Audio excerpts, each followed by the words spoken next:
All right, as Congress gears up for their 2014 midterm elections, and it's going to happen. As Obamacare already has claimed its first congressional victim, it seems, Utah Democrat Congressman Jim Matheson. He's announced his retiring after 7 terms.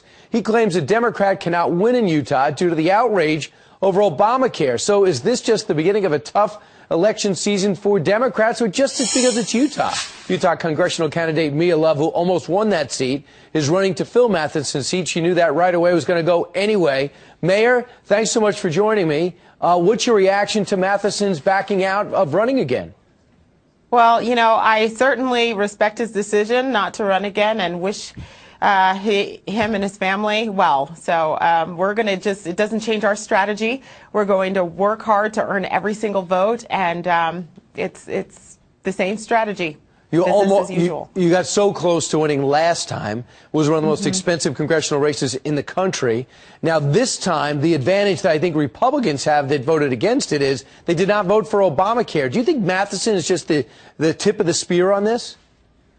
Look, since March 23rd, 2010, since this law has passed, there have been 287 polls done, public opinion polls done on the favorability of Obamacare. All but 2 stated that Americans were not favorable to this bill. So there are going to be some backlashes, and people have to be held accountable for the decisions that they make. And going back and forth is not okay. I mean, this is something that the American people didn't want, and they're going to be held accountable for it. When I watched John Boehner erupt late last week because the budget came out as a compromised budget, and a lot on the right, the Heritage Foundation and others, were lashing out. He lashed back. Where do you stand on this? Are you for the budget that was passed in the House and Senate, now the House now is going to the Senate? Or are you more towards the Tea Partiers who said, hey, I just don't like this?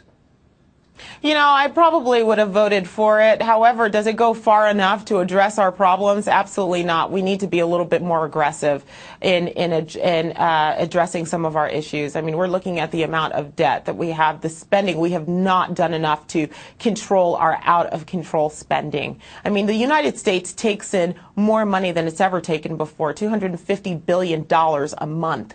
And we still, I mean, the reason why we got a downgrading in our credit rating is because we haven't really addressed our spending issues. We need to work a little bit more aggressively to solve those problems. And Mayor, what would it mean to you to be the first African-American Republican to win a congressional seat in Utah? Well, you know, I'm certainly not one that, you know, puts race into these, you know, into this equation. I just hope that I can bring people to come along with us. I hope that I can do everything I can to restore the American dream back to this country. My parents moved to this country, you know, really go for opportunities and to do whatever they can to achieve their goals. And, you know, they weren't looking for a handout, and that's what I would like to try and get back. I'd like to make sure that we're creating independent Americans that can give back to their communities. And I think that our country will be completely different if we're able to do that. She's mayor of Sarasota Springs, and she is in. Matheson is out, and her hat is in the ring. Mia Love, thanks so much for joining us. Merry Christmas, Brian. Same to you and to your family and to everyone in Utah watching. I know a lot of Fox fans out there. Thanks so much. Yes.